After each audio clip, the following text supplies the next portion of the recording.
Imagine conseguir compreender a mente do seu filho com TDAH, saber como ajudar nas tarefas de casa, como lidar com a obediência, encorajar para que ele tenha uma ótima autoestima e até mesmo saber como intervir na adolescência, nas dificuldades comuns do TDAH. Imaginou? Agora pense que você pode ter acesso a todo esse material no programa Meu TDAH. Clica no link da descrição. Professor, você não consegue fazer uma inclusão bem feita com seu aluno TDAH se você não ficar de olho se o lado social dele tá adequado, tá funcionando da mesma forma que você quer que funcione a parte do aprendizado. São coisas que estão juntas, conectadas, não há distinção e eu vou te explicar por que nesse vídeo. Isso é uma queixa que costuma chegar muito dos pais, tá? O fato do professor, às vezes, até na boa das intenções, e às vezes nem tão boa assim, quer deixar o menino que tá com algum atraso de copiar do quadro, algum atraso na aprendizagem, alguma tarefa, para fazer essa tarefa na hora do intervalo. Isso é um grande erro que os professores podem cometer. Vamos lá. Primeira coisa. Às vezes, esse aluno ele não tem um laudo ainda, mas ele está apresentando algum tipo de atraso. Primeiro que esse atraso pode decorrer de alguma questão sensorial que ainda não foi investigada, algum transtorno de aprendizagem ou mesmo um transtorno de neurodesenvolvimento, como por exemplo o TDAH. Mas vamos lá, vamos pegar, por exemplo, o menino que tem algum transtorno sensorial. Muitos de vocês nunca ouviram falar disso, né? Mas você sabia que tem crianças que elas leem do quadro, elas estão enxergando aqui o quadro, e na hora que elas abaixam a cabeça para olhar para o caderno e começar a anotar,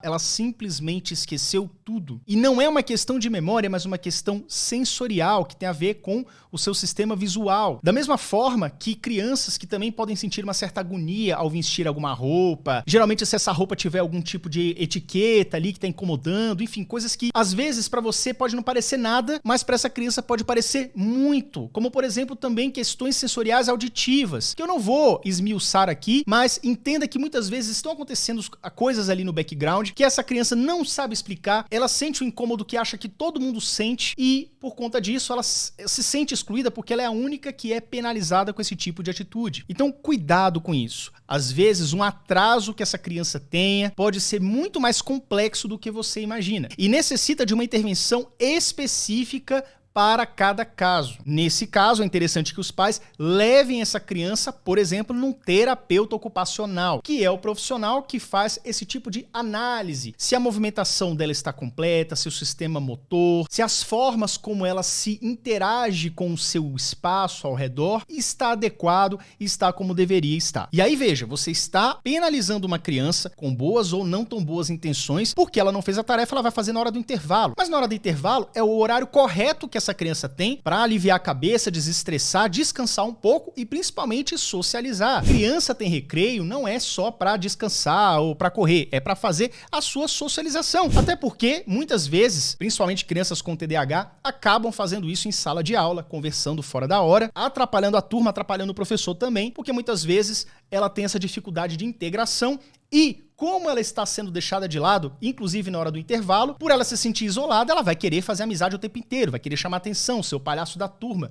Isso é muito comum em crianças que têm TDAH. Portanto, observe, se essa criança tem alguma questão de socialização, deixá-la privada do recreio é também uma forma de você segregar e piorar esse quadro. A ideia é que essa criança esteja confortável no ambiente escolar, reduzindo a sua ansiedade, facilitando o seu processo de aprendizagem, junto com os profissionais importantes que fazem parte do corpo técnico que ajuda essa criança, e assim cada um fazendo o seu papel da melhor forma possível. Outra coisa também, criança que é grudada, colada na primeira carteira. Quem foi que disse que criança com TDAH é obrigada a ficar sentada na primeira carteira? Eu sei que isso aí tá em todas as cartilhas de crianças com TDAH, só que, veja bem, muitas vezes é lá no meio, no fundo, que ela tá em contato com aquelas crianças que ela mais gosta, com aquele adolescente que ela tem mais entrosamento. Então veja que ela tá sentindo sim algum tipo de diferença, algum tipo de segregação por conta disso que pode piorar a situação. Tá, Yuri, mas aí você fala, e o que eu faço então? Eu vou seguir a cartilha diz pra sentar na frente, você tá falando que sentar na frente não é legal. Aí eu tô colocando ele pra fazer a tarefa no intervalo, pra recuperar o tempo perdido, mas não é legal também. Exatamente. Você precisa entender que a intervenção com TDAH, ela varia de caso a caso e você precisa saber exatamente o que fazer. Uma dica que eu te dou é combinar o jogo com a criança. Ela sentou na frente durante uma semana, não precisa ser até o final do ano. Qual o objetivo de sentar na frente? Olha, fulano, eu gostaria muito que você cooperasse um pouco mais, respondesse de pronto quando eu perguntasse pra você na sala de aula, que você fosse mais participativo, conversasse um pouco menos, e aí, de repente, se você fizer tudo direitinho, na semana que vem eu deixo você sentar onde você quiser. Tem coisa mais estimulante do que você cobrar um comportamento, você fazendo com que aquela situação ruim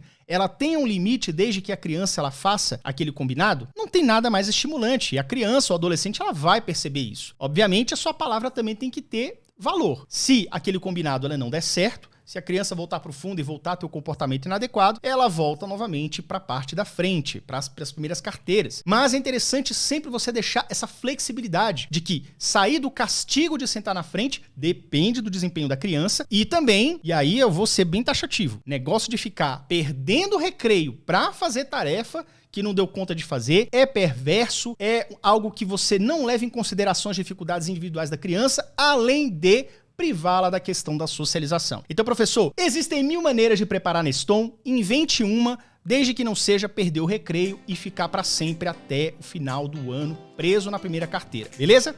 E se você quiser entender mais sobre o seu filho com TDAH e ter ferramentas poderosas para lidar com o dia a dia dele, não se esqueça de se inscrever no programa Meu TDAH. O link tá aqui no card ou tá aqui na descrição. Ele é voltado para pais, para pessoas que cuidam e lidam com crianças e adolescentes até os 17 anos que têm o TDAH. Beleza? Vejo vocês então no programa Meu TDAH. Não se esqueça de adquirir meu livro também, do TDAH Descomplicado. Tudo que os pais devem saber para ajudar seus filhos. Beleza? Vejo vocês no próximo vídeo. Valeu, até logo e tchau, tchau.